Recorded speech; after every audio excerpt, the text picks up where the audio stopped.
Four of us and me, and we were like, hey, there should be like a conversation club or something to start, like for us to practice, because that's like something not common here in Ecuador.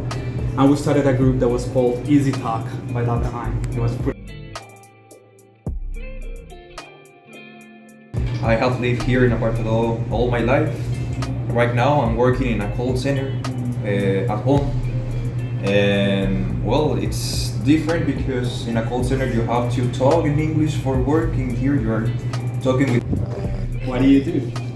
I'm a student. I am class pre-university class last year.